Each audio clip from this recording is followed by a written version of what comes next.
देखिए 3 नंबर आसान है, जैसा कि 1 नंबर प्रश्न था वैसा ही 3 नंबर प्रश्न है, आप लोग खुद बना लीजिएगा। 4 नंबर प्रश्न पर ध्यान दीजिए। 4 नंबर है कि 240 को 3 भाग में इस प्रकार विभाजित कीजिए कि पहले भाग का 1/3, दूसरे भाग का 1/4 और तीसरे भाग का 1/5 आपस में क्या हो, बराबर हो। तो इसके लिए क्या करना पड़ेगा, देखिए माना कि 3 भाग, माना कि 3 भाग x y z है। 3 भाग कौन कौन सा भाग हुआ, x y और z है। अब देखिए यहां पर हम अकॉर्डिंग टू क्वेश्चन यानी प्रश्न से क्या कहता है कि पहले भाग का 1/3, दूसरे भाग का 1/4 का मतलब गुना होता है, और तीसरे भाग का 1/5 आपस में क्या है, बराबर है, आपस में बराबर है। तो x y z का वास्तव में अनुपात क्या होगा, पहले अनुपात रहेगा तब तो हम लोग बांटेंगे अनुपात में। x y z का अनुपात तो नहीं दिया हुआ है, अपना अनुपात तो नहीं दिया हुआ है। कहा हुआ है कि पहले भाग का 1/3, दूसरे भाग का 1/4 और तीसरे भाग का 1/5 आपस में क्या है, बराबर है। तो x y z का अनुपात क्या होगा वो हमको निकालना है। देखिए तो ये हो गया x/3 बराबर y/4 बराबर z/5, यही हमें प्राप्त हुआ ना। अब ये तीनों आपस में बराबर है और इसी तीनों के मदद से हमको अनुपात निकालना है x y z का।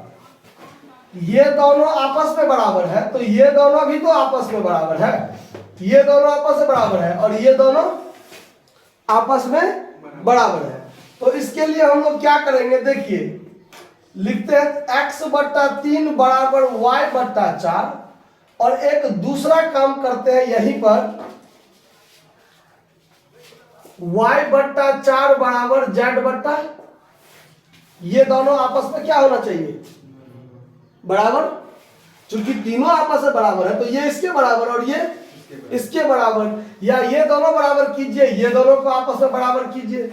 आप कैसे भी कीजिएगा अनुपात सेम आएगा, चाहे इतना बराबर इतना किए चाहे इतना बराबर, मतलब अलग अलग किए ना। x/3 बराबर y/4 और y/4 बराबर y/5। अगर यहाँ पर x/3 बराबर में z/5 लिखते तो भी बात क्या होता, बराबर ही होता, गड़बड़ नहीं होता। अब देखिए अब यहां से अनुपात निकालना है तो अगर इसको क्रॉस गुना कीजिए आप तो 4x बराबर क्या होगा, 3y। अब देखिए x इधर है तो x को इधर रखिए और y इधर गुना में है तो इधर क्या होगा, वह भाग में जाएगा, बराबर y इधर आ गया, 3 इधर है ही तो ये 4 को इधर लेके जाएंगे तो नीचे जाएगा, बराबर हो गया ना। कोई दिक्कत है इसमें गुना कीजिएगा तो 4x बराबर 3y होगा ना। तो इसको हम ऐसे लिख सकते हैं कि नहीं लिख सकते हैं। फिर यही काम यहां भी करेंगे, 5y बराबर में 4z, y ऊपर z नीचे आ गया और इधर 4 ऊपर रहा तो 5 नीचे आ गया, आया ना। अब देखिए x 3 के बराबर y 4 के बराबर और यहां भी देखिए y 4 के बराबर z 5 के बराबर। तो ये दोनों जो बराबर है, ये दोनों बराबर है तो ये दोनों भी क्या है, आपस में बराबर है ना। y 4 के बराबर इसमें है तो y इसमें भी तो 4 के बराबर है कोई दिक्कत नहीं, दिक्कत है।